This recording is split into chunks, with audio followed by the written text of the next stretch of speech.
রথ ঘিরে দাঁড়িয়েছে রাধারানী, আর রথ তো আর তার উপর দিয়ে চালিয়ে নিয়ে যেতে পারবে না। রথ দাঁড়িয়ে গেছে, কৃষ্ণ নেমে আসলেন, আর নেমে এসে রাধাকে কি বলছে জানো? রাধে, আজকে তুমি আমাকে ছেড়ে দাও, আমি কাল আসবো। আমি কেন আজকে যাচ্ছি জানো? কেন তুমি জানো না? আমার বাবা মাকে কংস বন্দী করে রেখেছে, উগ্রসেনের পুত্র, কারাগারের মধ্যে। বাবা মাকে মুক্তি করে আজ যাচ্ছি, কাল আসবো। ঠিক আছে, তুমি আজ যাও, কাল এসো। রাধারানীকে সুন্দর কথাটা বুঝিয়ে দিয়ে গোবিন্দ আমার আবার অক্রুর রথে চলে গেলেন মধুপুরে। 12টা বছর কাটিয়ে দিয়েছে, আজও তো হলো না দেখা। বন্ধু গো, আপনারা একটা গান শুনেছিলেন না? 12টা বছর কেটে গেল তবু আজও তো হলো না দেখা, চোখের জলেতে ভালোবাসাতে আজও মর্ম ব্যথা। এই গানটি শুনেছিলেন, বা যেই শিল্পীটি গেয়েছিলেন তিনি আমাদের জগতে আর নেই, বেঁচে মারা গেছেন। কিন্তু কথাটা কিন্তু ওই 12 বছর উল্লেখিত করে, সারাবলি লক্ষ্য করে, রাধাকৃষ্ণের প্রেম চিত্ত লক্ষ্য করে গানটি রচনা করেছিলেন। শ্যামকুমার গানটি গেয়েছিলেন। ওই একটি অ্যালবামের একটি ক্যাসেট তিনি করে গেলেন। ওগো আজ আমি পর হয়ে গেছি, এই ক্যাসেটটাতে আপনারা শুনতে পাবেন। গানগুলো আধুনিক বটে, কিন্তু গানের মধ্যে অনেক মানে লুকিয়ে থাকে। কি থাকে না? অনেক মানে লুকিয়ে থাকে। যেমন মান্না দে একটি গান করেছিলেন তার স্ত্রীকে লক্ষ্য করে, সবাই তো সুখী হতে চায়, কেউ সুখী হয়, কেউ হয় না। জানি না বলে যা লোকে সত্যি কিনা, কথাগুলো বলতো, আর মান্না দে তার স্ত্রীকে জড়িয়ে ধরতো। যখন মান্না দে চলে গেলেন সমীক্ষার প্রারম্ভেতে, যখন সকলে জিজ্ঞাসা করেছিল মান্না দে স্ত্রীকে, তোমার স্বামী কি বেশি ভালোবাসতো? মান্না দে স্ত্রী বলেছিল, আমার স্বামী বেশি পটল ভাজা খেতে ভালোবাসতো।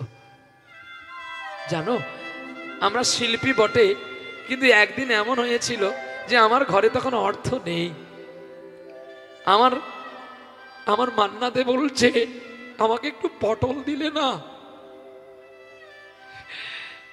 আমি তখন সেদিন বলেছিলাম, তোমার কাছে আমি দামি না তোমার পটল দামি গো? তখন মান্না দে বলেছিল, জানো আমি পটল একটু খাই বলে আমার গলাটা ভালো থাকে, আর পটলের মধ্যেই যে আমি তোমাকে দেখতে পাই, তাই তোমাকেই দেখে আমি আমার জীবনের সমস্ত গান গেয়ে যাই। যখন কেউ আমাকে পাগল বলে তার প্রতিবাদ করি আমি, আর তুমি যখন আমায় পাগল বললো, ধন্য যে ওই সে পাগলামি। জানো, যখন সবাই আমায় মাতাল বলে, মদের নেশায় রাস্তা টলে, যখন তুমি আমায় মাতাল বলো, ধন্য যে ওই সে মাতলামি। যখন চোখে ভেসে যায় চোখের জলে, কেউ আমাকে পাগল বলে, যখন তুমি আমায় ফকির বলো, ধন্য যে হয়েছে ফকিরি। তুমি একটু বসবে, আমি আসবো। মান্নাদের স্ত্রী ছুটে গেলেন, হাতে একটি সোনার আংটি ছিল। আংটিটা বিক্রি করে স্বামীর জন্য পটল কিনে নিয়ে ভেজে দিয়েছিল। মান্না দে খাওয়ার পরে বলছে, তোমার সোনার আংটিটা কই? বলছে, কেন? তুমি তো আমার সোনা, এই নকল সোনা পরে আমার কি হবে বলতে পারো? তাকেই বলে স্ত্রী। আর আপনাদের আমাদের ঘরে যে স্ত্রীগুলো, স্বামী এত সোনা কিনে দেয় তবুও ছদ্মবেশের আড়ালে লুকিয়ে লুকিয়ে সোনা কিনে বলে, এটা আমি গুড়িয়ে পেয়েছি, এটা আমার বাবার ঘরে দিয়েছে। মিথ্যার আশ্রয় নিলে যে ভগবান খুশি হয় না গো। হে বিধাতা, এমনি করে কতদিন আর কাটাবো কাল? দেখতে দেখতে 12টা বছর চলে গেছে রাধারানীর জীবনে। একদিন যোগমায়াকে কেঁদে কেঁদে বলছে, ওরে কালী বলি কালা, গেল মধুপুরে সেকালের করিল বাকি। ওহরে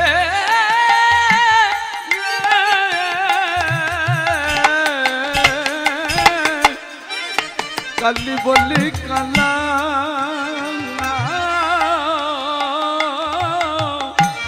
গেল মধুপুরে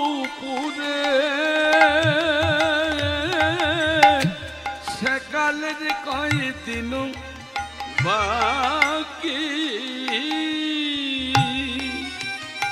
আমি গাড়ি থেকে নেমে ছটপট করে দাঁতটা ব্রাশ করে স্নান করছি, জানি না কোথা থেকে একজন বাবা এসে আমার গালে হাত দিচ্ছে। বলছি, খোকা আমি স্বপ্ন দেখিনি তো। আমি কেন না, তোকে প্রতিদিন আমি টিভিতে দেখি রে, তাই তোর গাড়িটা দাঁড়িয়ে আছে দেখে আমি ছুটে এসেছি। শুধু দেখার জন্য নয়, সে বলে আমি যে তোর সঙ্গীতে পাগল হয়ে গেছি। খোকারে, তোর মা বাবা কোন নক্ষত্র তোকে দিয়েছিল রে পৃথিবীতে? তোর এক একটা সুর আমাদের হৃদয়কে যেন পুড়িয়ে গলিয়ে দেয়। না না না, আমি নয়, এগুলো সবই আমার মা আর বাবা, যাদের কৃপায়, যাদের অক্লান্ত পরিশ্রমে আজ আমি এই জায়গাটা পেয়েছি গো। তাই বাবা অনেক দূরে বসেছিল, কাছে দেখবে বলে কাছে ছুটে এসছে। দেখো, কালী বলি কালা গেল মধুপুরে সেকালে করিল বাকি, যৌবন সায়রে পড়িতেছে ভাটা, কেমন করিয়া রাখি গো আমি, কেমন করিয়া রাখি। আমার যৌবন সায়রে সরিতেছে ভাটা, তাহারে কেমনে রাখি গো, তাহারে কেমনে রাখি, তারে ধরে কেমনে রাখব, তারে ধরে কেমনে রাখব, আমি কি দিয়ে বলো তার সেবা করব, কেমন করে বেঁধে রাখিব। বসে রাখার নয় রে, রাখবো ধরে, আমি কেমন করে তারে রাখিব। তারে ধরে রাখার নয় রে, রাখতে না রে, কেমন করে বেঁধে রাখারে। বধূ আর এলো না, তাই ললিতাকে বলছে, ললিতা রে, আক্ষেপ করলেন গোবিন্দের প্রতি, রাধারানী আক্ষেপ করলেন 9 জনের প্রতি গো। কার সঙ্গে? সখীনঞ্চ, সখীদের প্রতি আক্ষেপ করলেন, সখাদের প্রতি আক্ষেপ করলেন, বৃন্দাবনের প্রতি আক্ষেপ করলেন, আয়ানের প্রতি আক্ষেপ করলেন, ননদিনীর প্রতি আক্ষেপ করলেন, শাশুড়ির প্রতি আক্ষেপ করলেন, গাভী বৎসাদের প্রতি আক্ষেপ করলেন, আর আক্ষেপ করেছিলেন নপুরের প্রতি। আমার বধূ যখন চলে গিয়েছিল, তুই কেন একবার বাঁচলি না রে? রাধারানী বিরহে বসে বসে কাঁদছে। আর গোবিন্দ 12 বছর পরে চলে গেলেন হস্তিনা, যাকে এখন নিউ দিল্লি বলা হয়। হস্তিনায় গিয়েছিলেন, আর হস্তিনায় প্রথম পদার্পণ করে একটা দরিদ্র পরিবারের দরিদ্র স্ত্রীর হাতে কলার ছাল খেয়ে গোবিন্দ গিয়েছিলেন হস্তিনার চিত্রপটে। সাক্ষাপটে পৌঁছে গিয়ে কৌরব আর পাণ্ডুর হয়ে যুদ্ধ করবার ঘোষণা করে দিয়েছিলেন। বলছি, দেখো দুর্যোধন, তোমার দাদা যুধিষ্ঠির তোমার চেয়ে অনেক বড়, তার এক কাজ করো, তুমি ওদের 5টা গ্রাম দিয়ে দাও, যে গ্রামে বাদাম চাষও হবে না আর ধান চাষও হবে না, ওই 5টা গ্রাম ওর 5 ভাইকে দিয়ে দাও। দুর্যোধন একই উত্তরে বলেছিল, বিনা যুদ্ধে নাই দেব চাগ্র মেদিনী, যুদ্ধ করে যদি পারে নিয়ে নিতে তাহলে নিয়ে নি। কারণ কেন বলেছিল বলতো? ওর তো 5 ভাই আর আমার তো 100 ভাই। ওর 5 ভাইকে এমন মেরে একদম 30 ফুট নিচে গেড়ে দেব যাতে ও আর খুঁজে পাবে না। তাই এই বিশ্বাস করে তিনি বলছেন, না আমি বিনা যুদ্ধে কিছু দেব না। তাই যুদ্ধের ঘোষণা করে দিলেন। আর যেই ঘোষণা করেছে, রাতের মধ্যে দুর্যোধন সকল বড় বড় বীরকে নিয়ে ফেলেছিলেন। আর পাণ্ডুর ভাগ্যে কারা না, যারা সংসারের মধ্যে একদম আলসে গুলো, তারাই তাই কৃষ্ণের সঙ্গে পাণ্ডুর সঙ্গে এসেছিলেন। তাও যুধিষ্ঠির বলেছিল, কি হবে, শালা শ্বশুর সম্বন্ধীকে মেরে সামান্য মাত্র একটু রাজ্য ভোগ কিবা প্রয়োজন।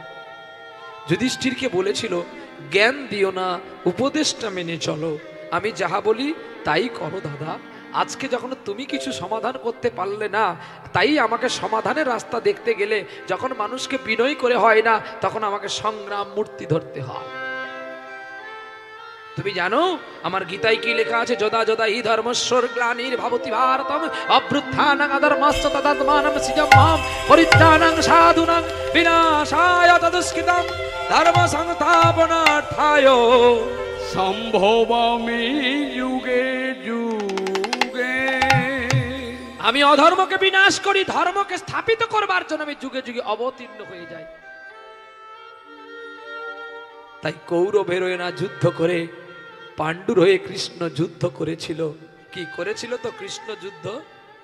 কৃষ্ণ অস্ত্র ধরেছিল কুরুক্ষেত্রে? হ্যাঁ, ধরেনি, ধরেছে। ভালো করে পড়বেন মহাভারত। কৃষ্ণ অস্ত্র ধরেছে। কৃষ্ণ যদি অস্ত্র না ধরত, দেবব্রতর ভীষ্মের বাণে অর্জুনের মৃত্যু হতো। বলে কখন?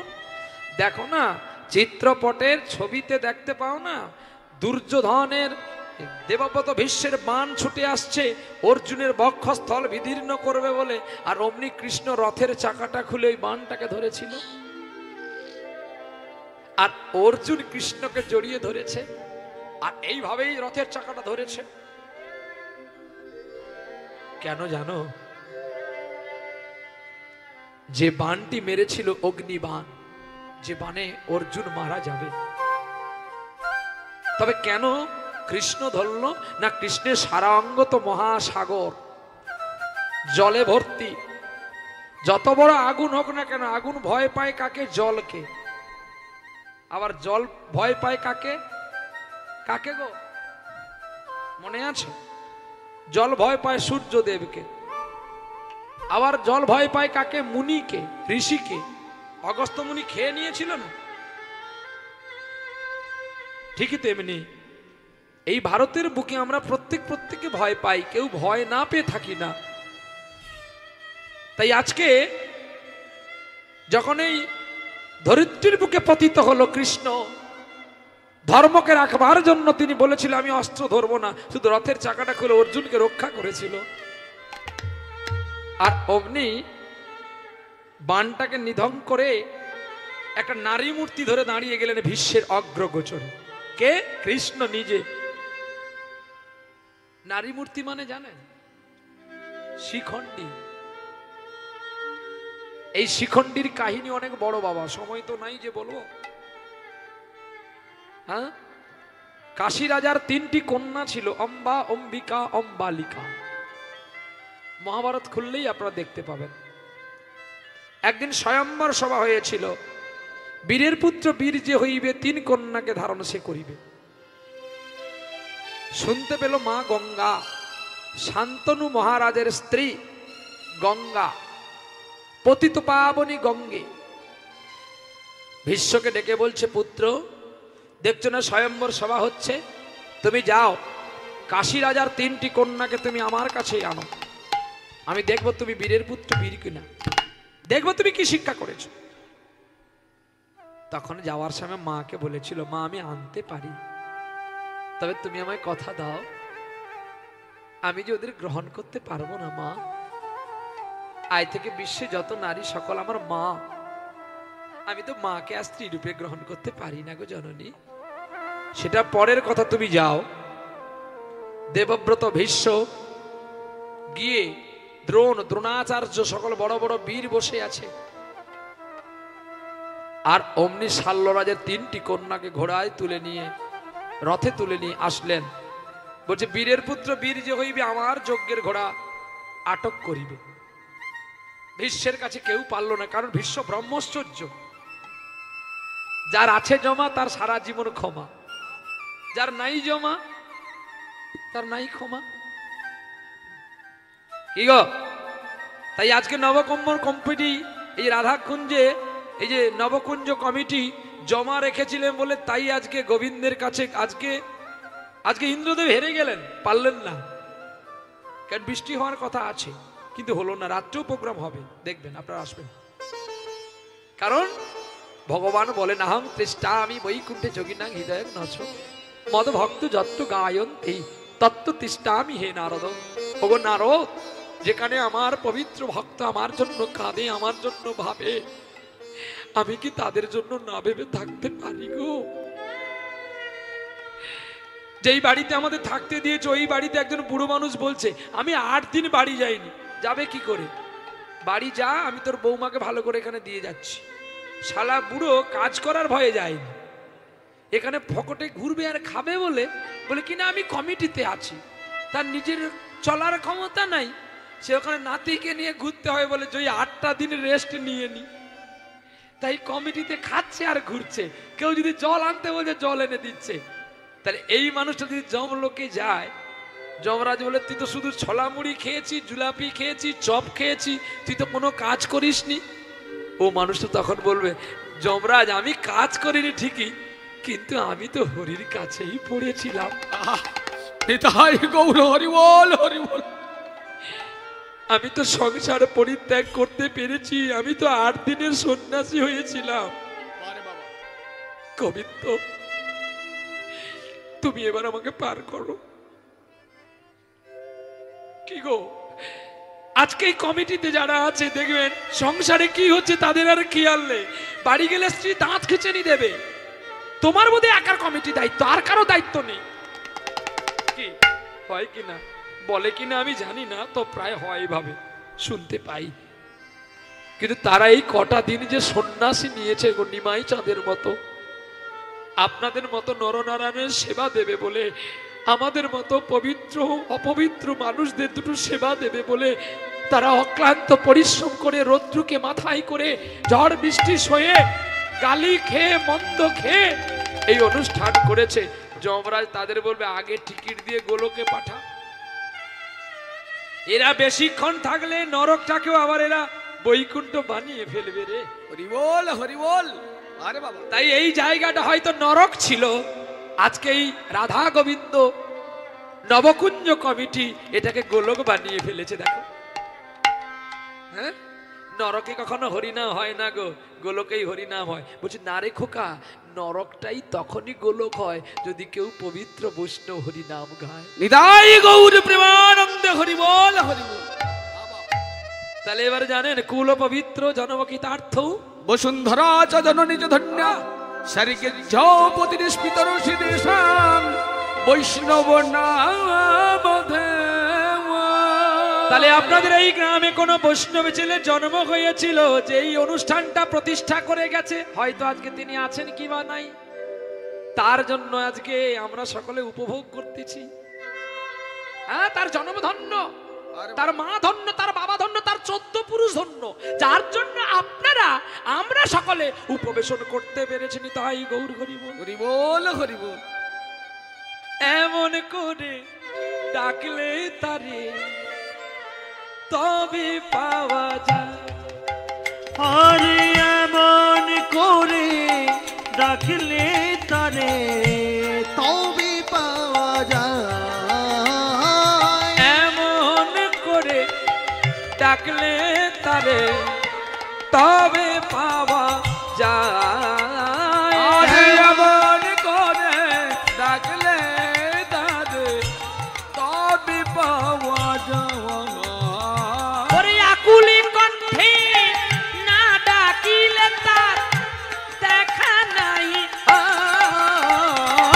এমন করে ডাকলে তারে তবে পাওয়া যায়। এমন করে ডাকলে তারে তবে পাওয়া যায়। এবারে রাধারানী বসে বসে কাঁদছে গো। গোবিন্দ হস্তিনায় রাজ্য দান করে দিয়ে চলে গিয়েছিলেন। কোথায়? পাণ্ডুকে জয় দিয়ে চলে গেছিলেন সত্যাবতী রাজার ঘরে।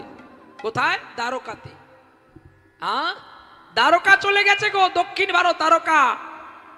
মুম্বাই থেকে অনেকখানি পথ দ্বারকা। আর যে দ্বারকাতে মাত্র 2 জন ব্যক্তি গিয়েছিল,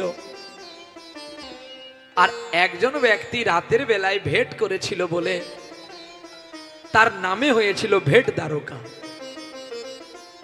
সে ব্যক্তিটা কে জানেন?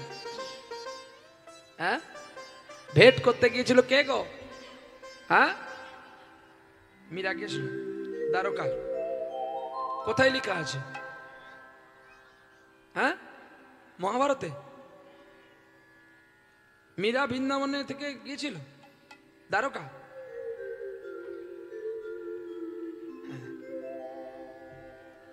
নিশ্চয়ই কোনো কীর্তনে বলে গেছে, নাহলে আপনারা বলবেন কেন? এই জন্য কথা বলি ডাঁটে, তাই আসি কোমর এঁটে। যেটা জানবো না সেটা বলবো না, যেটা জানবো সেটা বলে যাব। সঠিক সিদ্ধান্ত দিলে ভক্ত সিদ্ধান্তে পৌঁছতে পারবে, ভুল সিদ্ধান্ত দিলে হবে।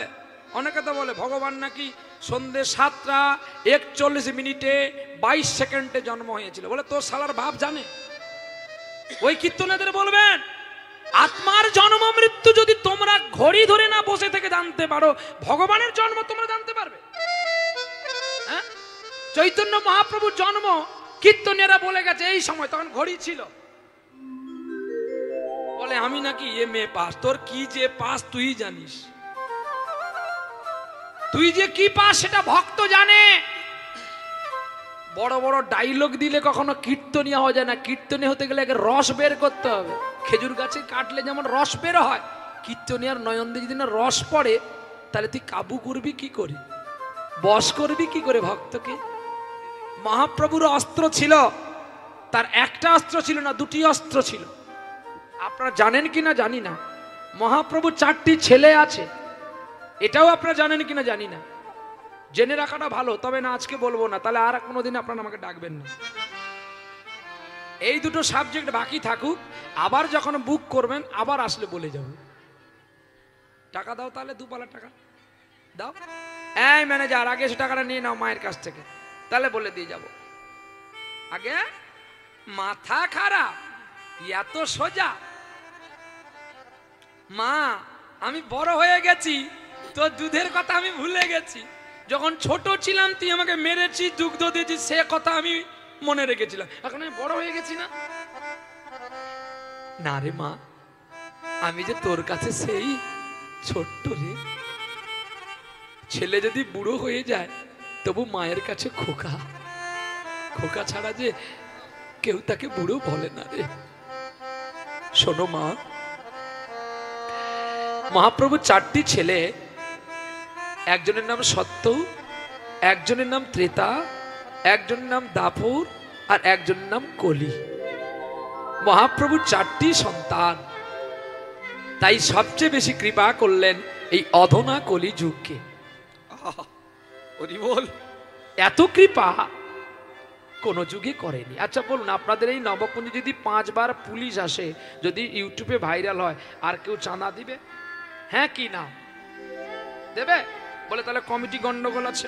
5 বার পুলিশ আসবে কেন? তাই সত্যযুগ যে আপনারা ভালোবাসেন বলছেন, সত্যযুগের মানুষ এত ভালো ছিল বলে ভগবানকে 5 বার অবতার হতে হয়েছিল। হ্যাঁ, ভুল বললাম? বলে কি কি? এই দেখো, মীন অবতার, কুর্ম অবতার, বরাহ অবতার, নৃসিংহ অবতার, বামন অবতার। 5 বার যদি একটা ঘরে পুলিশ আছে, সে ঘর কত ভালো ভালো। ত্রেতা যুগে কবার? 2 বার। 2 বার ত্রেতা যুগে জন্ম হয়েছিল, পরশুরাম রূপে, রাম রূপে। দাপর যুগে কয়বার? 1 বার। বলে দাপর যুগে 1 বার কি? ওই যে বলরাম অবতার বা ভিগুপতি অবতার। আর কলিযুগে 2টি অবতার, একটি হয়ে গেছে, একটি বাকি আছে। তার মানে চৈতন্য মহাপ্রভু? না না, চৈতন্য অবতার নয়, এই অবতারের সার। তাহলে অবতারটি কে বাবা? কি গো, কলিযুগে অবতার কোথায় হয়েছিল?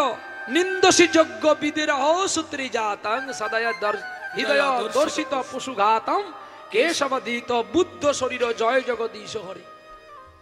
বিহারে বুদ্ধদেব রূপে জন্ম নিয়েছিলেন। বাবার নাম কি ছিল? হ্যাঁ, শুদ্ধ ধনের পুত্র বুদ্ধদেব।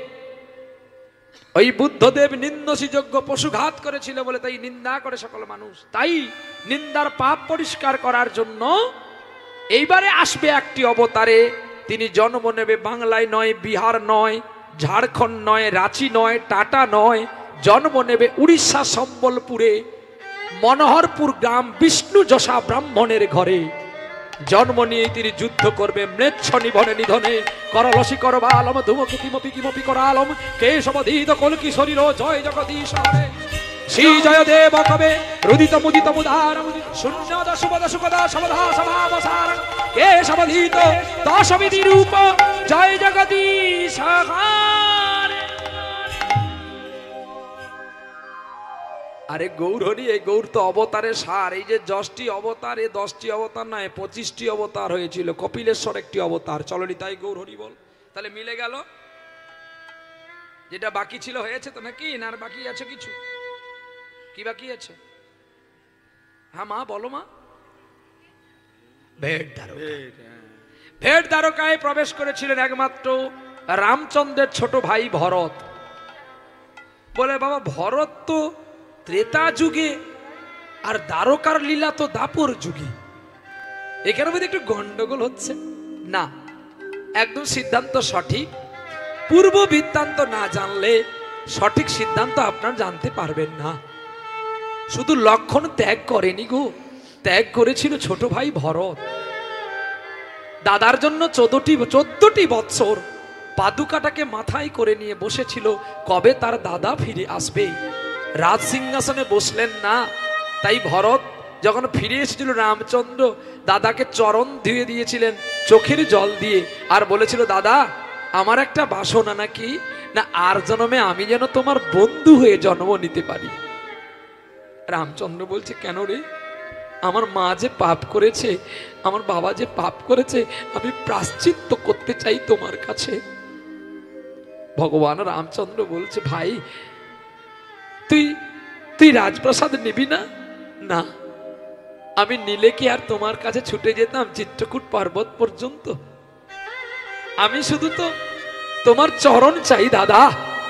তুমি জানো না যে চরণে সবকিছু পাওয়া যায়, ওই চরণ ছেড়ে কেন সামান্য অযোধ্যার রাজ্য ভোগ করবো দাদা? মা জানে না গো, তাই মা তোমাকে মনে দিয়েছিল। তুমি আমায় কথা দাও, আমি দরিদ্র হব আর তুমি রাজা হবে। আজও যেমন তোমার কাছে আমি কিছু চাইলাম না, সেদিনও যেন আমি তোমাকে না চেয়ে দুঃখে দুঃখে জর্জরিত হয়ে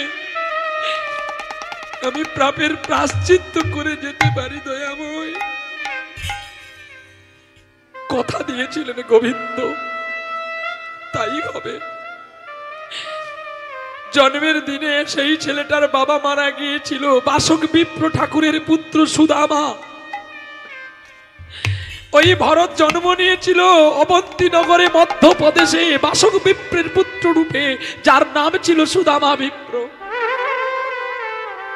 আর তিনি গিয়েছিলেন তার স্ত্রী কুচলার দেওয়া একটু চিড়ের গুঁড়ো ভেট দ্বারকায় ভগবানকে খাওয়াবে বলে। তাই সেদিন থেকে নাম হয়েছিল ভেট দ্বারকা। একমাত্র ভেট করেছিল সুদামা বিপ্র। আপনারা যদি কোনোদিন দ্বারকা যান দেখবেন লঞ্চে করে নিয়ে গেলে দ্বারকাটা জলের তলে চলে গেছে, জলের ছায়াতে আধো আধো দেখা যায়।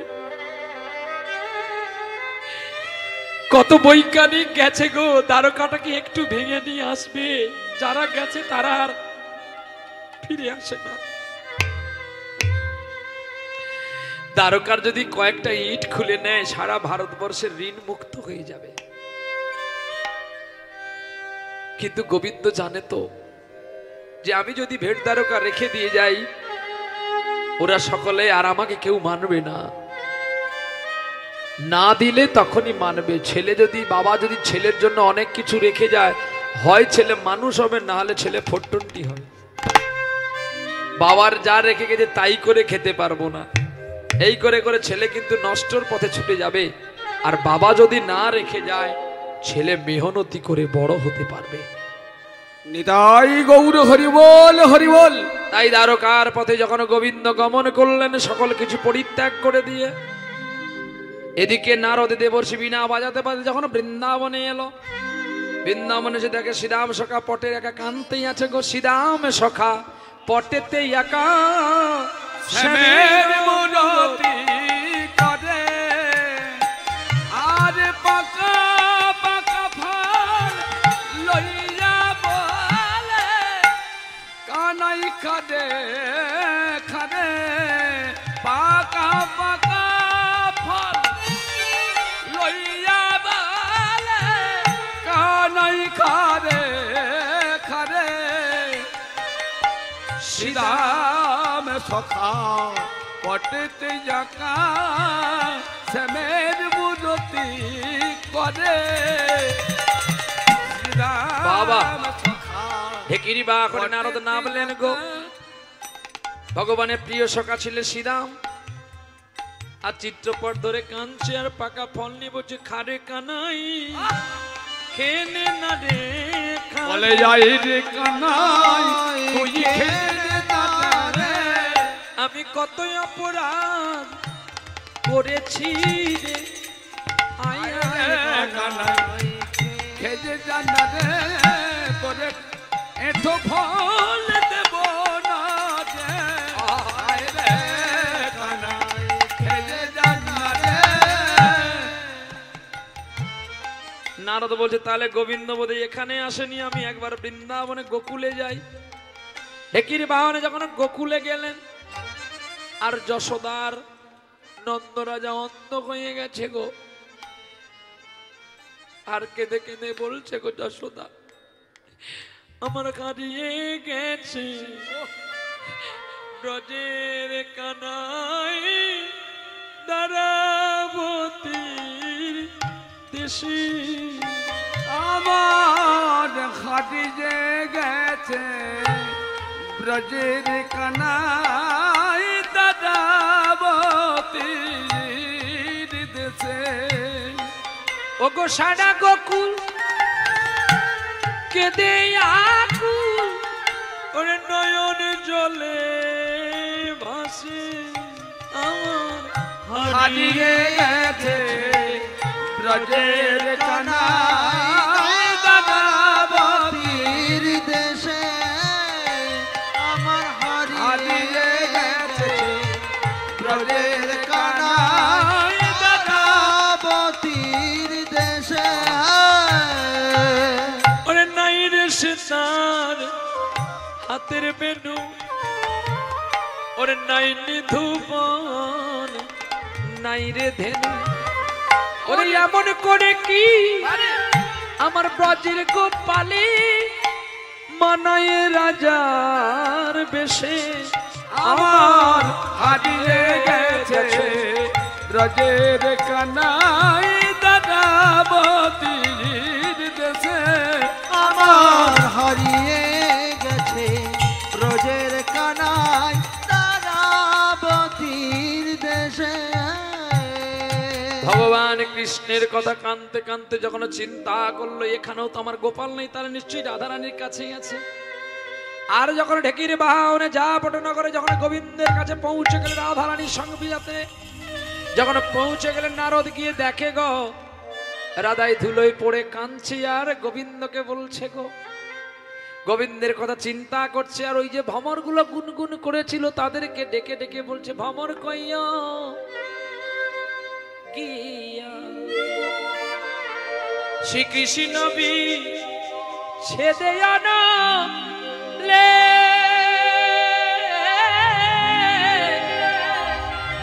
আমার অঙ্গ সাই জ্বলি আরে ভমর কই ও গিয়া। ভ্রমর কইও গিয়া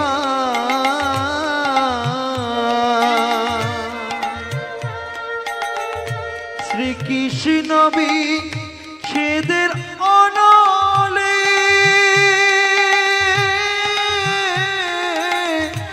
অঙ্গ যায় জ্বলিয়া ভ্রমর কইও গিয়া।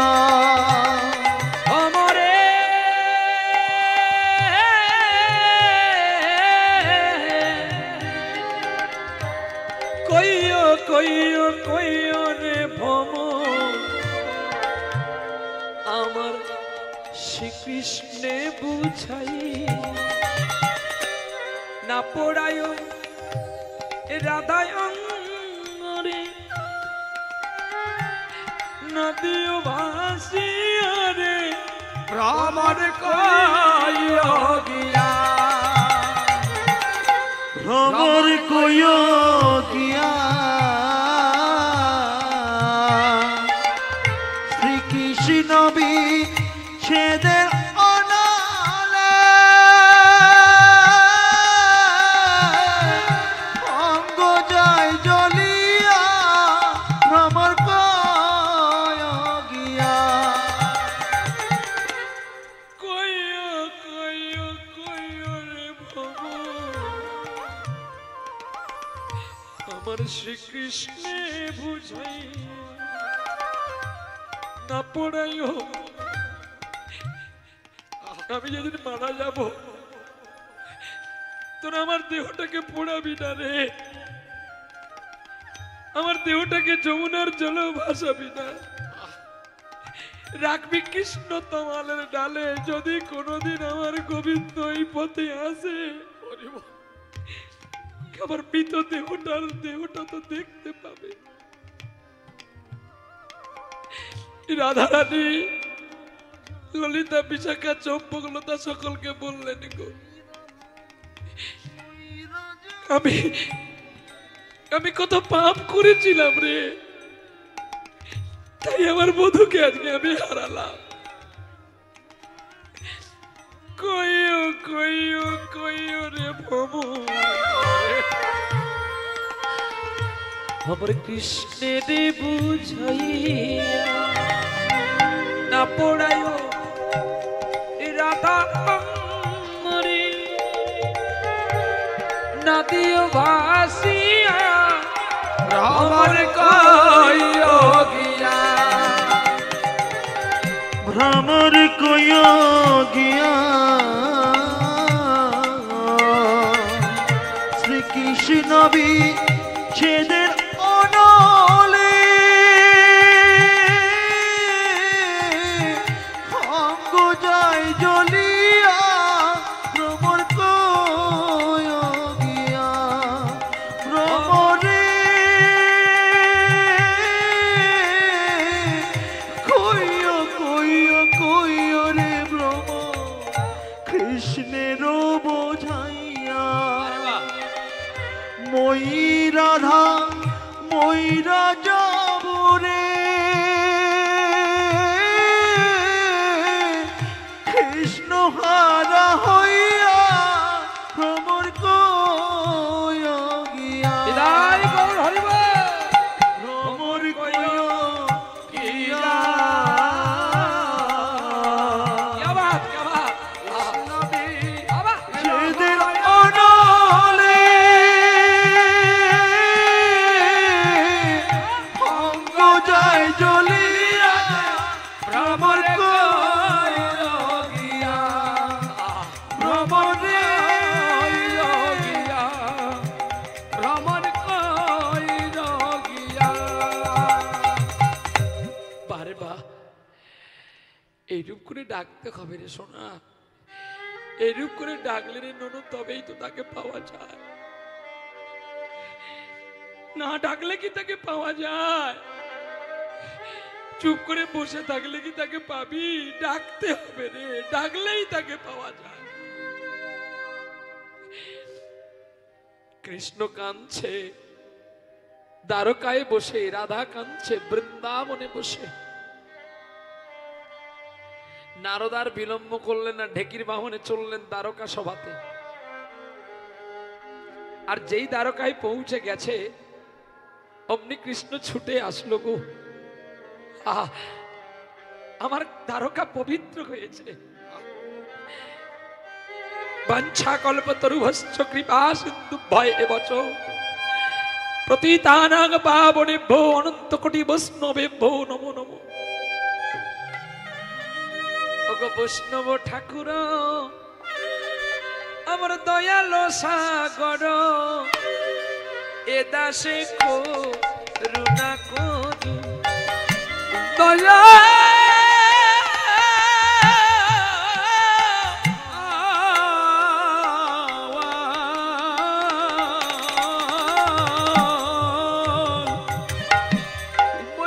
প্রভু ঠাকুর দয়ার সাগর এ দাসে করো না করি দিয় পদ ছায়া সুধাও আমারি তোমার চরণ ধরি অগদিয়া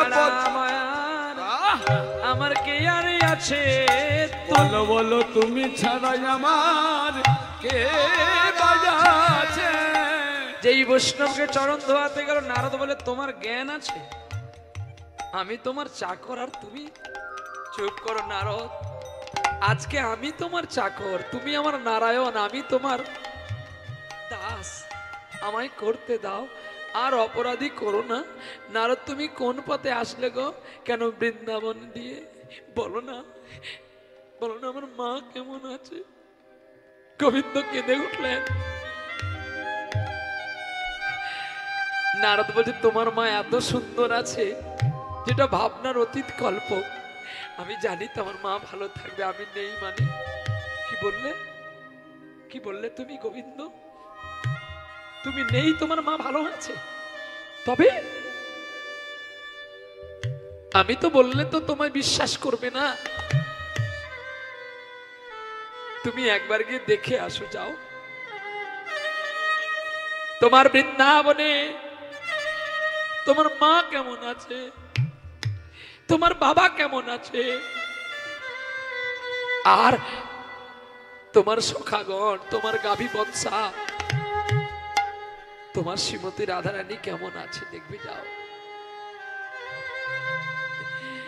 রাধারানী কাঁদছে গো গোবিন্দ কে বলে তুমি আমার কাছে নেই আমার সমাধি যেন ফুলে ফুলে ঢাকা কে বলে আজ তুমি নেই তুমি আজও আছো তোমার সমাধি ফুলে ফুলে ঢাকা কে বলে আজ তুমি নাই তুমি আছো মন বলে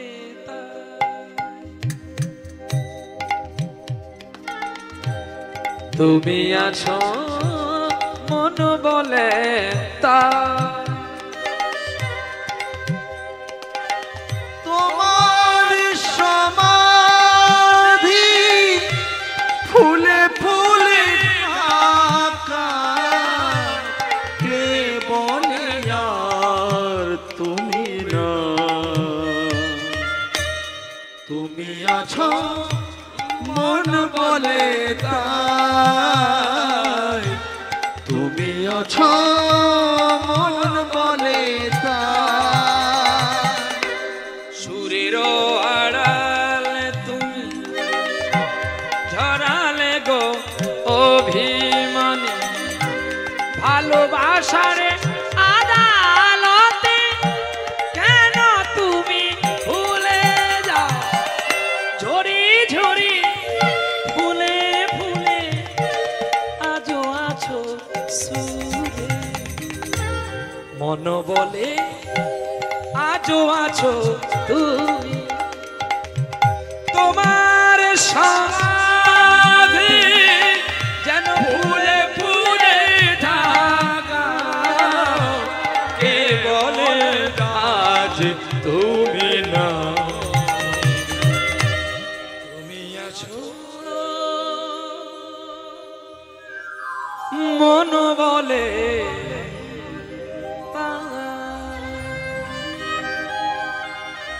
তুমি আছো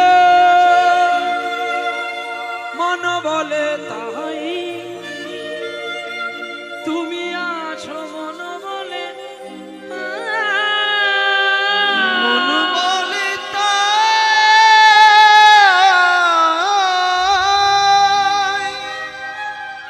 গোবিন্দ তুমি আমাকে ভুলে গেল আমি তোমাকে ভুলিনি জানি যার গান শুনে একই দিন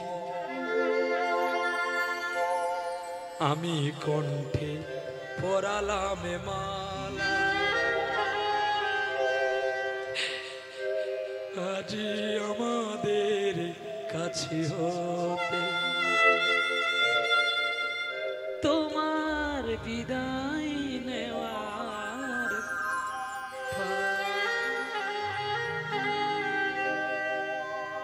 জানি কত তারা আলোকে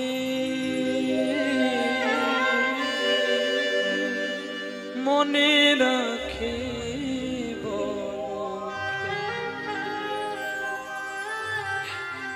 জানি কত সুরে কত গান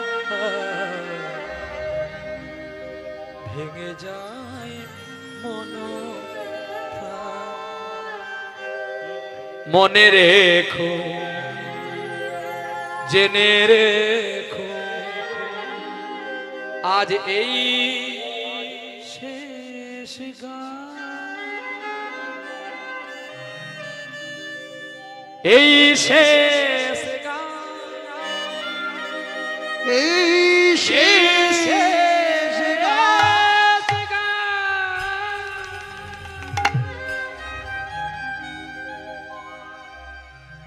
গানে ভুবন ভরিয়ে দেবে ভেবেছিল একটি পাখি, হঠাৎ বুকে বিঁধল যেতি স্বপ্ন দেখা হলো ফাঁকি। গানের ভুবন ভরিয়ে দেব ভেবেছিলেন একটি পাখি, হঠাৎ বুকে বিঁধল কি স্বপ্ন দেখা হলো মাটি। জানি কত তারা আলো কে মনে রাখে বলকে। গান গুলির মতো মারতে গুলি করে দিয়ে তারকেশ্বর পালিয়ে দেবো, আমার মানুষ যেন ছটফট করে, ফোন যেন আমার কাছে, তবে গান করা 700, নালে দোকানের জর্দা পান সদ্যেও শ্যামল মিত্র। আজও যার গান অমৃতের মতো করে গুলির মতো করে মারে, তেমনি করে মারতে হবে। দেখো জানি কত তারা আলো কে মনে রাখে বলকে, জানি কত সুর কত গান ভরে যায় মন প্রাণ। মনে রেখো জেনে রেখো তার এই শেষ গান, এই শেষ গান, এই শেষ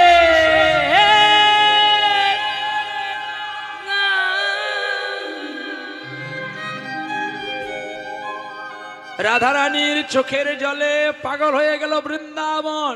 না নারদ, আর তুমি বলো না গো, আমি এক্ষুনি যাচ্ছি। নারদকে ফল খেতে দিয়ে সেবা বসিয়ে দিয়ে গুরুদেবের কাছে ছুটলেন কৃষ্ণ আর বলরাম অক্টুর রথে। গুরুদেব গর্গমুনির কাছে কি বিধান চাইলো, বাবা তুমি আমাকে বিধান দাও, আমি যে এত পাপ করেছি, আমি এই এত পাপের আকর রাখবো কোথায়? আকাশে তো মেঘলা, যেও না গো একলা, এখনই নামবে তোমার অন্ধকার। শোনো কৃষ্ণ, তুমি কালো, তোমার মেঘ কালো, আর কালো তোমার মাথার চুল। জানো তার চেয়ে অবুঝ কন্যা তোমার মাথার চুল। জানো কত কিছু কথা যে হৃদয়ে আছে, কিন্তু কত আর বলি, সময়ের নির্ধারিত তো সবাইকে চলতে হয়। টাকা দিয়ে ঘড়ি কিনলাম, ঘড়িটা আমার, সময়টা যে ভগবানের গো। এটা যদি আমার আগে জানা থাকতো, এত যত্ন করে টাইটন ঘড়ি 4,500 টাকা দিয়ে কিনতাম না। যদি জানতাম যে ঘড়িটা আমার, সময়টা ভগবানের। নিতাই গৌর হরি বল। গুনি গুনিয়ে গানে শুনিয়ে সুর তুলিয়ে দিও, মৌমাছিরা গান শুনিয়ে গুনি গুনিয়ে দিও। ও গো বকুল ওরে গুনগুনিয়ে গান শুনিয়ে সুর তুলিয়ে দিও মৌমাছিকে গুনগুনিয়ে সুর তুলিয়ে দিও ওগো বকুল তুমি ফোটো।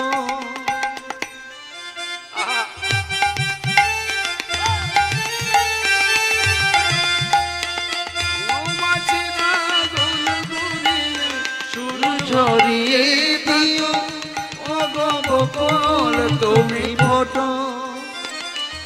এই যে বুঝি খেলা নিমনিরি মেলা কানে কানে গান শোনাবে এই তো বুঝি মানা ওরে সুরে সুরে গুনে গুনে সুর তুলিয়ে দিও মৌমাছিরা গুনগুনিয়ে সুর তুলিয়ে দিও। আবার সুরটা পড়ুক না। গুনগুনিয়ে গান শুনিয়ে সুর তুলিয়ে দিও মৌমাছিরা গুনগুনিয়ে সুর তুলিয়ে দিও ওগো বুকু তুমি ফুটো। সানি দানি পানি দা পামা গা রে সা গুনগুনিয়ে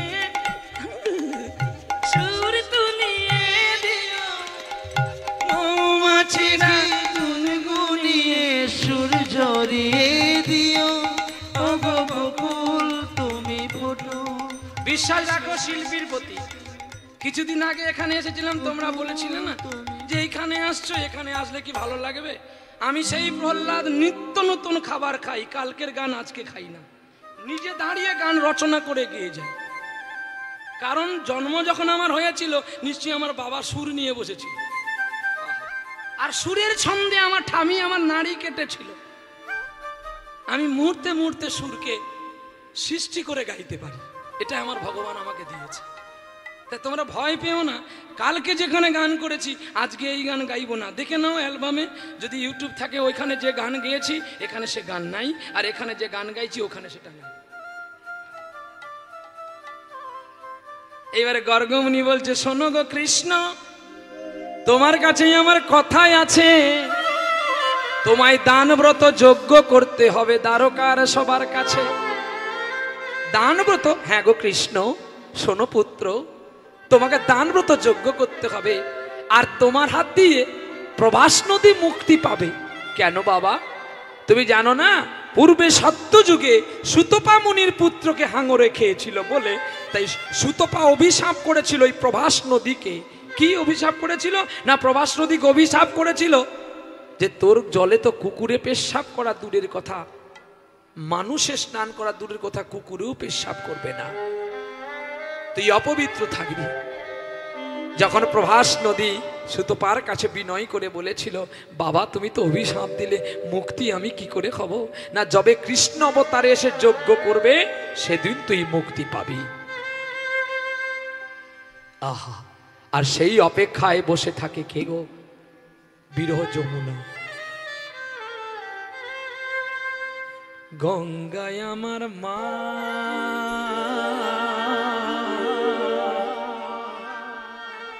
পদ্মা আমার মা, ও আমার দুই চোখে দুই জলের ধারা, মেঘলা যমুনা, একই আকাশ একই বাতাস, মিলে আছে স্বপনের তোষায়, একই রঙ্গমঞ্চে বুঝি, একই রঙ্গমঞ্চে বুঝি, একই যন্ত্রণা, ও আমার দুই চোখে দুই জলের ধারা, যেন মেঘলা যমুনা। গঙ্গায় আমার মা, পদ্মা আমার মা। ভগবান কৃষ্ণ বললেন, ওগো গুরুদেব, আমি কি যজ্ঞ করব? শোনো কৃষ্ণ, তুমি দ্বারকায় যজ্ঞ করবে, ত্রিভুবন নিমন্ত্রণ করবে এমন একজন বৈষ্ণবের হাত দিয়ে। যজ্ঞশালায় সবাই আসবে আর যজ্ঞ হবে। তুমি যজ্ঞে যে যা চাইবে সবাইকে তুমি পূর্ণভাবে দান করিবে। আর দানের শেষে ভিক্ষার ঝুলি কান্দে করি, দয়াময় হরি। আর যজ্ঞের শেষে দান দিয়া ভিক্ষার ঝুলি স্কন্দে লইয়া, যজ্ঞের শেষে দান দিয়া ভিক্ষার ঝুলি স্কন্দে লইয়া, ভিক্ষা করি যাবে মহাসুখে, ভিক্ষা করি যাবে মহাসুখে। আরে সেদিন কৃষ্ণ ভিক্ষা করবে, সেদিন কৃষ্ণ ভিক্ষা করবে, সেদিন কৃষ্ণ ভিক্ষা করবে। তোমার দানবত সাঙ্গ হবে, সেদিন কৃষ্ণ ভিক্ষা করিবে। দানব্রত যজ্ঞ হবে, বলো জয় রাধে শ্রী রাধে বলে তাই গৌর হরি বল। জয় রাধে শ্রী রাধে বলে দানব্রত যজ্ঞ হবে, দানব্রত যজ্ঞ হবে।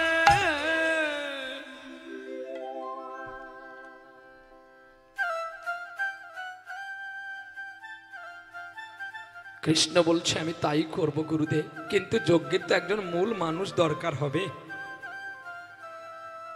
মূল মানুষ হিসেবে রাখলেন একজন ব্যক্তিকে, তিনি হলেন গর্গমুনি।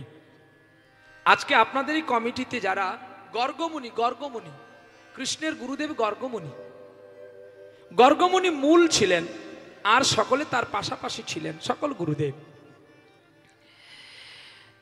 আজকেও যে নবকুঞ্জ হচ্ছে, এর মধ্যে একজন কিন্তু হেড আছে।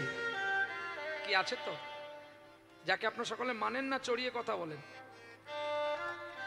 যদি চড়িয়ে কথা বলেন তাহলে আপনাদের কীর্তন শোনা বৃথা, আর টাকাটাও দিলেন জলে ঢেলে।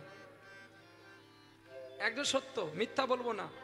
কারণ একটা কীর্তনী আসে, আপনারা ভাগবত দর্শন করবেন যে কার কাছে ভগবত কথা শুনলে আপনাদের জীবন শান্তি পাবে, তার কাছে। কার কাছে না, যে কীর্তন করে গোবিন্দের জন্য একটু ফল কিনে নিয়ে যায়, যে কীর্তনের অর্থ নরনারায়ণ সেবা করে, যে কীর্তনের অর্থ যার বাবা মা নেই সেই কন্যাকে বিয়ে দেয়,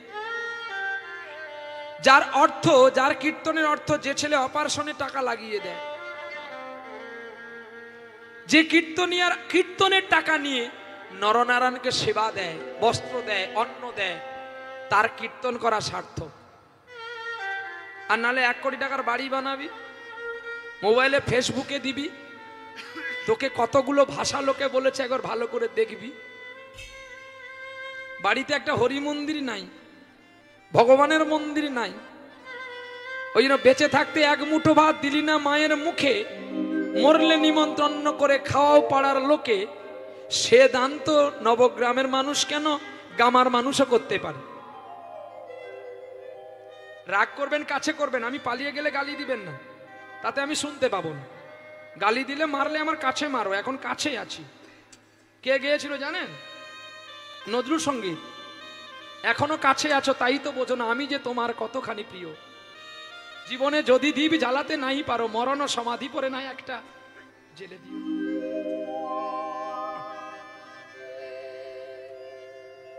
ঠিক তেমনি আজকে আমাদের ভারতবর্ষের বুকে আমরা সকলে কীর্তন করে বেড়াই, কিন্তু কীর্তন করার পরে যদি আমরা মাছ খেয়ে নিই না, আমার মতো মহাপাপী আর কেউ নেই। নিতাই গৌর হরি বল, হরি বল। শ্রীমদ্ ভাগবত বলেছে, অবৈষ্ণবের মুখে হরি কথা শোনা যা, কালকেউটের গরল বিষ খাওয়া একই স্বরূপ। বাহ। বলবে কেন? এইখানে বলেছেন লোচন দাসে নয়ন দাসের পদাবলিতে বলেছে বেদ বিদ্যা সরদর্শন সে যদি গৌরাঙ্গ নাই ভজে বিথায় তার এজনম লোচন বিহীন জন দর্পণের অন্ধের কিবা কাজ দর্পণ অন্ধের কিবা কাজে। এইবার দেখুন একজন ব্যক্তি যদি অন্ধ হয় সে আপনাকে বলতে পারবে কোন দিকটা পূর্ব দিক? বলুন। যে অন্ধ সে আপনাকে বলতে পারবে কোন দিকটা পূর্ব, কোন দিকটা পশ্চিম, কোন দিকটা দক্ষিণ, কোন দিকটা উত্তর? সে তো নিজেই অন্ধ। তার কাছে দিন আর রাত্রি যেমন। আর যে জ্ঞানী হয়ে মাছ চিংড়ি খেয়ে কীর্তন করে তার কাজটাও তেমন। কারণ ভোগে জ্বালা বাড়ে আর ত্যাগে আনন্দ বাড়ে। নিতাই গৌর হরি বল। যত ভোগ করবেন জ্বালা বাড়বে আর যত ত্যাগ করবেন তত আনন্দ বাড়বে। বৈষ্ণব হওয়া এত সহজ জিনিস নয় গো। যদি কীর্তনীয় ভাবে এই আসনটা শুধু প্লাই তক্তা দিয়ে বানানো হয়ে আছে আর মনিটর বক্সগুলো বসে আছে, আমি একজন বড় কীর্তনীয় নবদ্বীপ থেকে এসেছি, তাহলে তোমার সবকিছু জিরো। এই জীবনের খাতার পাতায় যা লিখো সব ভুল ভুল ভুল। জানো আজও পর্যন্ত আমেরিকাবাসী একটা শিল্পীর জন্মতিথি পালন করে, আমার ভারতবাসী করে না। মা চলছে গো পত্র পাইয়া, দ্বারকায় চলছে গো, অন্ধ মা পথ ফিরে পেল, স্বামীর হাতটি ধরে চলছে গো, আর কেঁদে কেঁদে বলছে বনমালী রে রেখেছি রাখাল রাজা নাম রে, কেন ছেড়ে গেলি ব্রজধাম রে। বনমালী রে রেখেছি রাখাল রাজা নাম রে, কেন ছেড়ে গেলি ব্রজধাম রে। নারদ পত্র নিয়ে এসেছিল বৃন্দাবনে, আর পত্র পেয়ে যশোদা নয়ন ফিরে পেয়েছিল গো। পত্র কেন ভগবান দিয়েছিল জানো? পত্র দিয়েছিল এই কারণে, মাকে অপমান করার জন্য নয়। মা যদি দেখতে না পায় আসবে কি করে? তাই চোখের জলে পত্র লিখেছিল গো। আর সেই পত্র যখন নারদ দিল, গোপাল গোপাল বলে যখন নয়নে নিয়েছিল, মা যশোদার নয়ন ফিরে পেয়েছিল গো। আর পত্র নিয়ে স্বামী নন্দের হাতটা ধরে দ্বারকায় চলছে গো। আর কেঁদে কেঁদে মা বলছে বনমালী রে রেখেছি রাখাল রাজা নাম রে, কেন ছেড়ে দে রে ব্রজধাম রে। বনমালী রে রেখেছি রাখাল রাজা নাম রে, কেন ছেড়ে দে রে ব্রজধাম রে। কে পরাবে কুঞ্জ ফুলের কুঞ্জরিকার মালা, কে সাজাবে রাখাল সাজে বিনোদ রাখালিয়ার খেলা। আয় কানাই কোলেতে ফিরে আয় রে বনমালী রে রেখেছি রাখাল রাজা নাম রে, কেন ছেড়ে দে রে ব্রজধাম রে। বনমালী রে রেখেছি রাখাল রাজা নাম রে, কেন ছেড়ে দে রে ব্রজধাম রে। মা যশোদা কাঁদছে গো। আর গোবিন্দ যখন যজ্ঞ করতে যাচ্ছে সব পিছিয়ে যাচ্ছে গো। মায়ের কথা মনে পড়ছে আর কাঁদছে। গোবিন্দ বলছে গো মা তুমি আর আমায় ডেকো না, তোমার চোখের জলে পথ যে আমার পিছনে হয়ে যায়। তোমার চোখের জলে পদ আমার পিছল হয়ে যায়।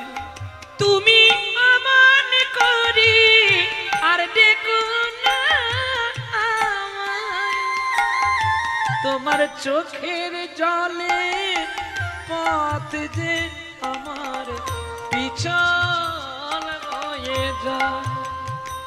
তোমার চোখের জলে পথটি আমার পিছল হয়ে যায়। মায় আমার বসে বসে কাঁদছে গো, চলতে পারে না। কৃষ্ণ ধরিত্রীকে বলছে, ওগো ধরিত্রী মাতা, তুমি একটু পথ ছোট করে দাও, আমার মায় আমার বাবাই আসছে দ্বারকায় আমায় দেখবার তরে। আমি যে মায়ের চরণ ধোয়াবো গো। এইবারই এসে গেছে, ত্রিভুবন নিমন্ত্রণ হয়ে গেছে। সকল মুনিগণ সকল দেবতাগণের আগে এসে যজ্ঞ দেখবে বলে বসে গেছে, আগে আগে সব বসেছে। 3টি তালা হয়েছে গো। 3টি তালা কি কি? সাধক সিদ্ধ প্রবর্তক। এখন সকল 2টি ধরে ফেলেছে, 1টি বাকি আছে। আর বৃন্দাবন হইতে আয়ানের কাছ হইতে রাধারানী চলছে মনোরথে। আর এসে সকলের মাঝে আমার গোবিন্দকে জড়িয়ে ধরেছে গো রাধারানী। বধুকে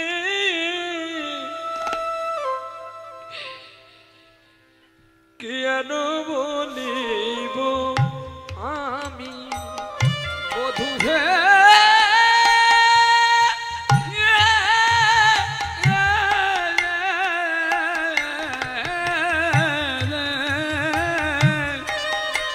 কি যাটা বলিব আমি বধূ। ওগো জীবনে জীবনে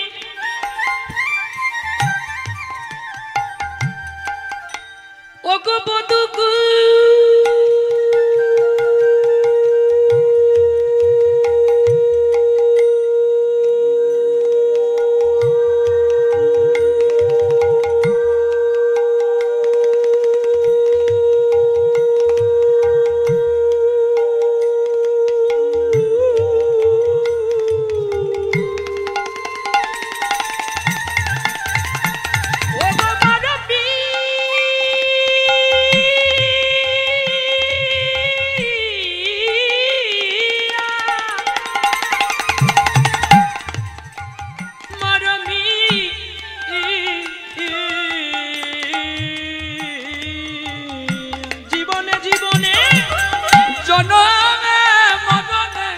প্রাণনাথ হল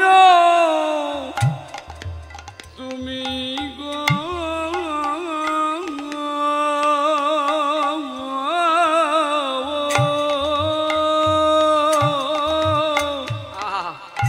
আমার প্রাণনাথ হজ তুমি। দ্বারকায় 60,000 মুনি ঋষির কাছে গোবিন্দ রাধারানীকে উঁচু সোনার সিংহাসনে বসিয়ে সত্যভামাকে বলছে একটু পঙ্খী বিচরণ করো। আর চোখের জল দিয়ে রাধার চরণ ধোয়াচ্ছে গোবিন্দ। বধূ তুমি একই করছো গো। রাধে, আমার জন্য 100টা বছর তুমি করেছো, আজকে আমায় করতে দাও। এত ত্যাগ করলেন গোবিন্দ। রাধে, তুমি ছিলে বলে আজকে আমি প্রভাসে যজ্ঞ করতে পারছি, নাহলে পারতাম না। তোমার ত্যাগের জন্য আজ আমার যজ্ঞ হচ্ছে গো। রাধে, আমি তোমায় কত কষ্ট যন্ত্রণা ব্যথা লাঞ্ছনা দিয়েছি, তুমি আমায় ক্ষমা করো। রাধে, তুমি বলো না গো, আমায় তুমি কোথায় রেখেছো তোমার এই সারা শরীরের মধ্যে? রাধারানী তখন বলছে, গোবিন্দ, আমি যদি তোমার জন্য কাগজে নাম লিখি, কাগজটা ছিঁড়ে গেছে। তোমার নাম যদি পাথরে লিখে রাখি, পাথর ক্ষয়ে যাবে। তাই তোমার নাম যে আমি রেখেছি আমার হৃদয়ে পটেতে। সত্যি? হ্যাঁ গো, আমি আমার হৃদয়ে রেখেছি তোমাকে। যদি যদি যদি কাগজে লেখো নাম, কাগজ ছিঁড়ে যাবে, পাথরে লেখো না, পাথরে ক্ষয়ে যাবে, হৃদয়ে লেখো না, এ নাম রয়ে যাবে। শুধু কাগজে লেখো না, কাগজ ছিঁড়ে যাবে, পাথরে লেখো না, পাথরে ক্ষয়ে যাবে, হৃদয়ে লেখো না, যে নাম রয়ে যাবে। হৃদয়ে আছে যা সেই তো ভালোবাসে, প্রতিটি মানুষের জীবনে প্রেম আসে। হৃদয়ে আছে যা সেই তো ভালোবাসে, প্রতিটি মানুষের জীবনে প্রেম আসে। শ্যামকে ভালোবেসে রাধার প্রেম কথা চিত্তের অমৃতে কাহিনী হয়ে যাবে, পাথরে লেখো না, পাথর হয়ে যাবে।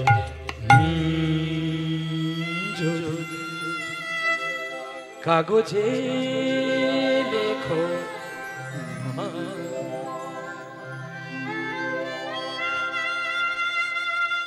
সদ্দেহ মান্নাদের সঙ্গীত যদি আধুনিকতা, কিন্তু কায়দা মতো আমাদের লাগিয়ে দিতে হয়, তাহলেই ভক্ত নেবে। হৃদয় দিয়ে তো ভালোবাসতে হয়। হৃদয়ের গান শুনে তো গায়ক সবাই, কজনা তোমার মতো গাইতে জানে। বধূ গো, বাঁশি তো সবাই বাজায়, কেন তোমার বাঁশি শুনে আর ঘরে মন রহে না গো? বাঁশি শুনে আর কাজ নাই, একই ডাকাতিয়া।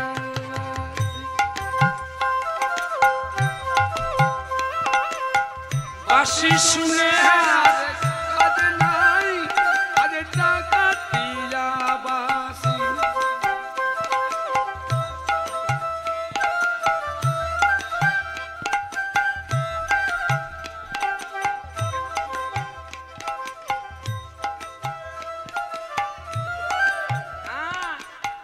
শিল্পীটা সাধারণ শিল্পী ভাববে না, শচীন দেব বর্মন।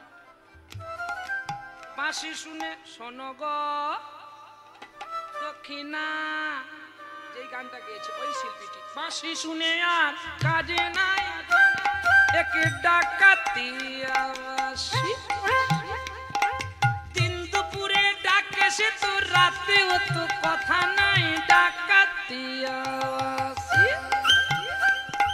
বাঁশি শুনে আর কাজ নাই, সে কি ডাকাতিয়া বাঁশি।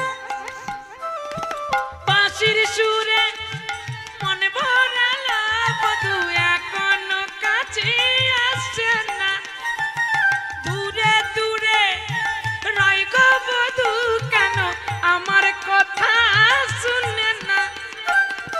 দিন দুপুরে বাজে সে তো রাতেও তো কথা নাই, ডাকাতিয়া বাঁশি।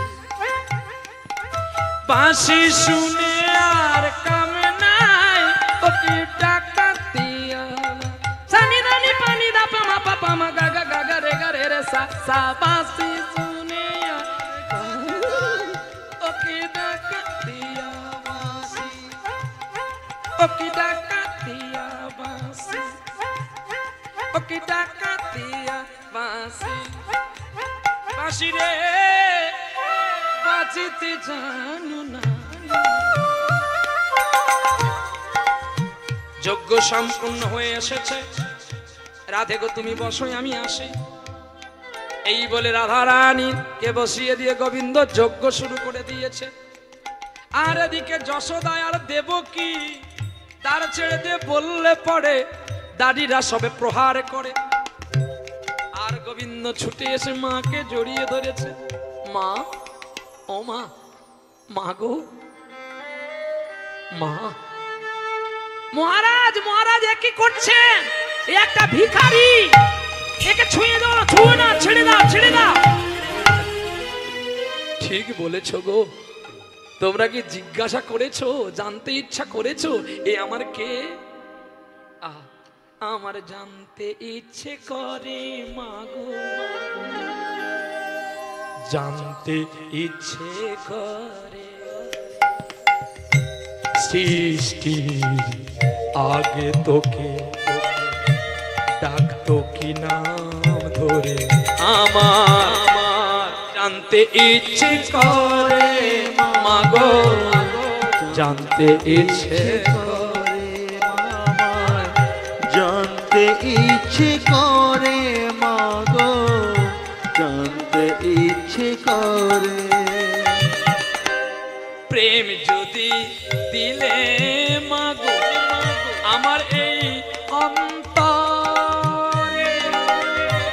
ক্রোধ কেন দিলে মাগো তাহার ভিতরে?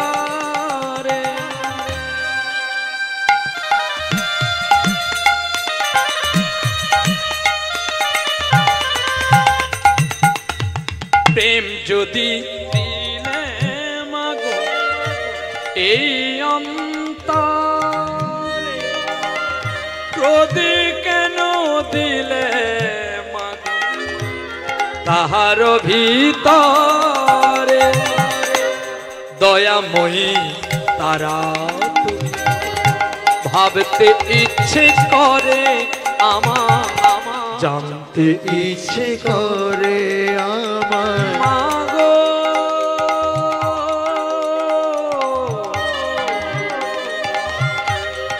মাগো, মাগো,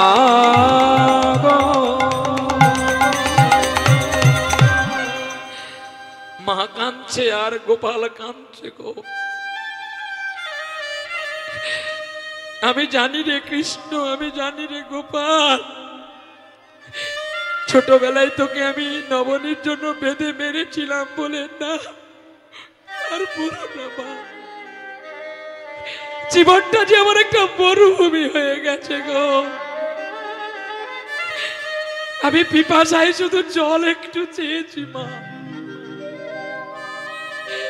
আমি সারাটা জীবন শুধু পথের প্রতীক হয়ে ঘুরেছি।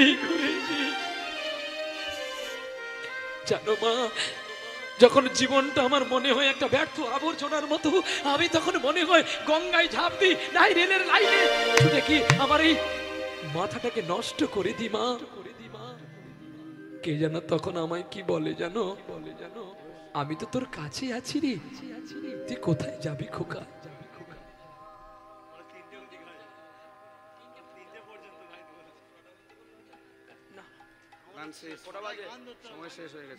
আর 5 মিনিট থাকবো, হবে না?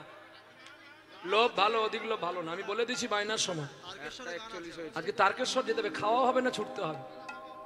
1:41 হয়েছে, 6টায় তারকেশ্বরে গান আছে, আপনার আমার খাতা দেখে নেবেন। মিথ্যা প্রহ্লাদ কখনো বলেন না, পারবো না, প্লিজ পারবো না। আমি যদি বেঁচে থাকি, আপনারা 1 জানুয়ারি থেকে 10 জানুয়ারির মধ্যে নেক্সট সালের জন্য যোগাযোগ করবেন। সামনের বছর পাবেন না, কারণ চৈত্রে ফাল্গুনে কোনো ডেট নেই, হবে না, আমি তাও বলে দিলাম। সামনের সালে পাবেন না, যদি বেঁচে থাকি 1 বছর পরে পাবেন। তাও ডেটটা জেনে রাখবেন, 1 জানুয়ারি থেকে 10 জানুয়ারি, এই 10 দিন আমি গান করি না। আর সরস্বতী পুজোতে বাড়ি আসি, দেশ বাড়ি, ওদিনও গান করি না। আর 1 নববর্ষ, গণেশের জন্মতিথিতে আমি গান করি না। এই কয়েকটা দিন গান করি না, যেমন 2 দিন কলম ধরি না, সরস্বতী পুজোর দিন আর নববর্ষের দিন আমি কলমপাত করি না। আর বাকি 10টা দিন কলমপাত করি। 10টা দিনে 164 পালা বুক আমার হয়ে গেছে, আর নিতে পারবো না। তাই হাত জোড়ে করে বললাম, বাবা আমাকে ভালো রাখার দায়িত্ব আপনাদের, আর আমারও 2টো গান শুনিয়ে দিয়ে দায়িত্ব, খুশি করার দায়িত্ব আপনাদের। কাছাকাছি আসলাম বলে মাত্র 25খানা গান এক্সট্রা গেয়ে গেলাম, আপনারা ইউটিউবে সার্চ করে নেবেন। সামনের গানে, এখানের গানে 25খানা গান বেশি আছে। নাম আমার প্রহ্লাদ, ডাস্টবিন থেকে উঠে এসেছি, ভজিয়ে দিয়ে পয়সা নিয়ে যাই, মাগনা পয়সা নেব না, তাহলে আমার জন্য একটা নার্সিংহোম খোলা থাকবে ব্যাঙ্গালোরে ইঞ্জেকশন দেওয়ার জন্য। আপনারা যেমন শত বিপদের মাধ্যমে যেমন আমাকে ভুলেননি, আমিও আপনাদের শত জ্বালার মধ্যেও আমিও আপনাদের ভুলিনি, তাই এসেছি। আপনারাও তো চাইবেন যে যাতে আমার না বিপদটা হয়। আমার খাওয়াটা বড় নয় গো, আপনারা দেখেছেন কিনা জানি না, আমি একবারই যা একটা শুকনো মুড়ি মুখে নিয়ে ছুটে এসেছি আপনাদের কাছে, শুধু একটা ওআরএস প্যাকেট খেয়ে আপনাদের কাছে দাঁড়িয়েছি। এখান থেকে নামবো তো হয়তো গাড়ি স্টার্ট হয়ে গেছে, সেখানে গিয়ে আবার গান ধরতে হবে সন্ধ্যে 6টায়। সম্মান রাখিলে হয় সাধুর লক্ষণ। যদি বেঁচে থাকি কথা দিলাম নেক্সট ইয়ারে 4 ঘন্টার কভার করে আমি গান শুনিয়ে দিয়ে যাব। আবার হবে তো দেখা, এ দেখাই শেষ দেখা নয় তো। চলো এইবারে বলছে, মা গো তুমি জানো না আমি কত তোমাকে ভালোবাসি। এখন দেবকী বলছে ও আমার ছেলে, আর যশোদা বলছে আমার ছেলে। দাড়ি প্রহরী বলছে আমরা জানি একজন মায়ের 2টো ছেলে হয়, কিন্তু 2জন মায়ের যে একটা ছেলে এ তো আমার জানা ছিল না। তবে কে যে তোমার মা তোমায় প্রমাণ দিতে হবে ওগো গোপাল। তখন গোবিন্দ বলছে তাহলে এক কাজ করো, এখনো লীলা শেষ হয়নি, কেউ যাবেন না। এইবারে গোবিন্দ কি করেছে, বলছে 100টা বসন টাঙিয়ে দাও, 100 বসন ভেদ করে যে আমার মুখে দুগ্ধ দিতে পারবে সেই হবে আমার মা। দেবকী বলছে আমি গর্বে ধরছি, আমি পারবো না, কত ছাড়ি তুই দূর হ এখান থেকে। কাকে বলছে? যশোদাকে বলছে গো। আর যশোদাকে সরিয়ে দিয়ে গোপাল কি করেছে, গোপালের জন্য পয় ধরে হাত দিয়েছে কে? দেবকী।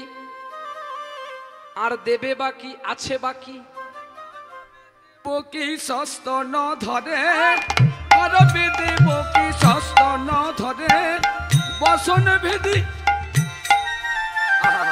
প্রথম বসন ভেদনা করে, প্রথম বসন ভেদনা করে। দেবকী প্রথমে স্তন ধরলো, আর স্তন ধরে এমন দুগ্ধ বের করলো, প্রথম বসন ভেজে না, প্রথম বসনটাও ভিজছে না। গোবিন্দ এমন করে কি দুগ্ধ দেবে, 100 বছর ভেজা তো দূরের কথা, একটা বসনও ভিজলো না। আর দাঁড়িয়ে দাঁড়িয়ে দেবকী কাঁদছে গো। কেন কাঁদছে জানো? দেখুন দাড়ি প্রহরী বলছে এ তোমার কে? বলে এটাও আমার মা। এইবারে তখন আসলো গো যশোদা। যশোদা কেঁদে কেঁদে বলছে ওরে গোপাল রে, তোর গর্ভধারিণী মা যদি তোকে না দিতে পারে, আমি তো তোকে গর্ভে ধরিনি রে, আমি তো তোকে কুড়িয়ে পেয়েছিলাম, তোর বাবাই আমার কোলে দিয়েছিল। আরে পরেতে যশোদা পরশ করে, পরেতে যশোদা পরশ করে, আরে বসন ভেদি গোপালের বদনে পড়ে, বসন ভেদি গোপালের বদনে পড়ে, আনন্দ ধরে না, আনন্দ ধরে না, আনন্দ ধরে না, আনন্দ ধরে না। আরে নিরানন্দ দূরে গেল, আনন্দ ধরে না, নিরানন্দ দূরে গেল, আনন্দ ধরে না, নিরানন্দ দূরে গেল, আনন্দ ধরে না, নিরানন্দ। যশোদা যখন পয় ধরে হাত দিল গো, একটা বসন নয় 100 বসন ভেদ করে দুগ্ধ পড়লো গোপালের বদনে, আর ছুটেছে মা মা করে জড়িয়ে ধরেছে। তখন গোপালকে বলছে তোর কি লজ্জা নেই? এত বয়স হয়ে গেছে তুই মার কাছে দুগ্ধ খাবি? মায়ের গলাটা জড়িয়ে ধরে বলছে মা গো তুমি আমায় ছেড়ে কোথাও যেও না মা, তুমি জানো না আমি দ্বারকায় ছিলাম বটে, কিন্তু তোমার জন্য চিন্তা করেছি গো মা। ছুটে আসলেন দাড়ি প্রহরীগণ, এ তোমার কোন মা গো? একটু পরিচয় দাও না গোবিন্দ দয়াময় মহারাজ, তুমি দ্বারকার পতি। সঙ্গে সঙ্গে বলে উঠলো তুমি জানো না, তোমরা কেউ জানো না, এ শুধু যশোদা নয়, এ শুধু কৌশল্যা নয়, এর সত্য যুগে আর একজন ছিল গো। আমার বাবা দ্রোণ ঠাকুর যখন ভিক্ষায় গিয়েছিল, আমি এই মায়ের কাছে এসলাম ছদ্মবেশে ছোট্ট বালক হয়ে, আর এই মা যে আমার দক্ষিণ পয়ধর কেটে উপহার দিয়েছিল, আমার সেবার জন্য হরিমতির দোকানে। তাই স্তনের মান রাখবার জন্য আজ যে আমি আসলাম আমার মাতৃস্তনের ঋণ পরিশোধ করার জন্য। মা জড়িয়ে ধরে বলছে, আর একবার আমার ছেলে হয়ে আয় না রে, আমার শেষ আশাটা তুই পূরণ কর না রে গোপাল। গোবিন্দ কেঁদে কেঁদে বলছে, মা গো আমি যাব, আর সেদিন যে আমি যাব তুমি সহ্য করতে পারবে তো? স্কন্দে নেব ভিক্ষার ঝুলি, মুখে গড়ি নামের বলি, স্কন্দে নেব ভিক্ষার ঝুলি, মুখে বলবো নামের বলি। মা গো সেদিনে আমি জন্ম নেব গো, তুমি হবে আমার সচিমা, আমি হব তোমার নিমাই, তোমায় ছেড়ে আমি সন্ন্যাস নেব। বিষ্ণুপ্রিয়াকে কেঁদে কেঁদে বলবো, বিষ্ণুপ্রিয়া গো আমি চলে যাই, তুমি থাকবে ঘুমো ঘরে, লইলাম বিদায়। তুমি ঘুমিয়ে থাকবে, আমি পালিয়ে যাব গো। এই বলে প্রভাসে যজ্ঞ করলো। আর যজ্ঞ মাঝে তখন ব্রহ্মা বলছে, সামান্য গোপের মেয়ে তোরা কি করেছিস? তোদের পায়ে ধুলো আমার মাথায় দেবো? বিন্দা রেগে বলছে, তাহলে ওজন করে দেখে নাও তো কে বড় কে ছোট। এই বলে যখন পাল্লা সাজালো, আর হনুমান নীল সরোবর থেকে একটা পদ্ম এনেছিল, এক পাশে পদ্ম দিল, এক পাশে ব্রহ্মাকে তুলে দিল। দেবতাদের মণ্ডলে প্রথমে ব্রহ্মা বলছে, আমি ওজন হব। ব্রহ্মা যখন ওজন হতে গেল, ব্রহ্মা হেরে গেল। কেন না? নিজের মেয়ে সন্ধ্যাকে হরণ করতে গিয়েছিল। ইন্দ্র বলে, আমি যাব। ইন্দ্র যখন উঠিল, ইন্দ্র ভারী হয়ে গেল। বিন্দা হাসি হাসি কহিতে লাগিল, লজ্জা নাই ওরে ছোড়া, মুখ দেখাস কেন ভাই? এমন মুখ দেখানোর আগে মরে যাওয়াই চাই। যে গুরু হয় মা, যে গুরুর স্ত্রী হয় মা, জন্মদাত্রী মা, শিক্ষাদাত্রী মা, তুমি মাকে হরণ করো, তোমার মরণ হয় নাই। লজ্জায় মুখ নিচু করে পলাইল। তাই আসলো কুবের আর বরুণ দেব। বরুণ দেবকে বলে, একদিন সঙ্গীতে দুর্ঘটনা ঘটেছিল বলে তুমি অহংকার করে বলেছিলে যে আমি যদি বাতাস না দিই সারা বিশ্ব ধ্বংস হয়ে যাবে। গোবিন্দ বলেছিল, ওগো বরুণ, তোমার মতো কত বরুণকে আমি আমার কাছেই রেখেছি। তাই বরুণ দেব হেরে গেল, কুবের হেরে গেল। কুবেরের ধন ছিল বলে অহংকার করেছিল। কুবেরকে বলছে, গোবিন্দ আমি তোমায় দিয়েছি বলে তাই তুমি কুবের, আমি যদি কেড়ে নেই তুমি ভিখারি হবে। একে একে সকলে হারিয়া যে গেল। ব্রজমণ্ডলী যত গোপী সকলকে তুলেছিল, নয়নের জলে ওজন করিয়া সকলে পাশ হইয়া গেল। শেষে রাধারানীকে যখন সত্যভামা তুলিতে বলিল, চরণ ধরিয়া কাঁদিয়া কাঁদিয়া পাল্লার ওপরে গেল। সকলের চেয়ে রাধারানী আমার ওরে হালকা হয়ে ছিল, আমার হালকা হয়েছিল। যাও, গর্গ বলছে, এবার যখন হয়ে গেছে সবকিছু, আর গন্ডগোল না করে তোমরা সকলে মিলে প্রসাদ পাবে। যাও, বসুদেব তুমি অন্ন দেবে যাও। কৃষ্ণ ছাই ভস্য তুমি মাথায় করিয়া ফেলিবে প্রভাস নদীতে। ওগো তোমার আশায় পবিত্র গঙ্গা আজও যে আছে সে বসে গো, আজ সে ছয়ে বসে। ছাই ভস্য করে করেতে করিয়া কাঁদি কাঁদি চলিয়া গেল।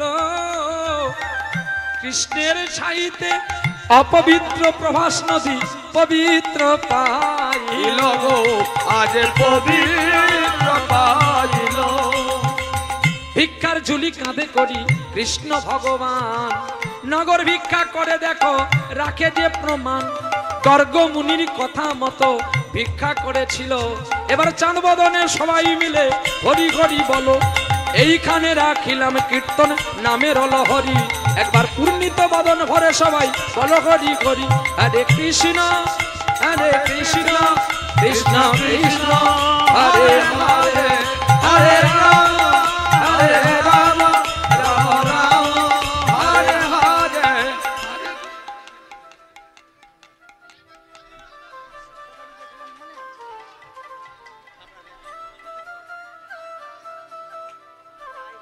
আচ্ছা, বুড়া হইয়া আশা নাই শুনে লাভ কি কও তো? দাদু অনেকদিন আগে শুনেছো তো? হ্যাঁ বাবা, কও কও। না হইব না, আর হব না, অনেক আগে কইতে লাগতো, আর হইব না। সারো গিয়া কিছু রইলে তো তবে ডাকবা, সব যদি সাইরা দেই তাহলে ডাকবা নাকি? চলো সানাই গাইয়া আমি শেষ করে দই।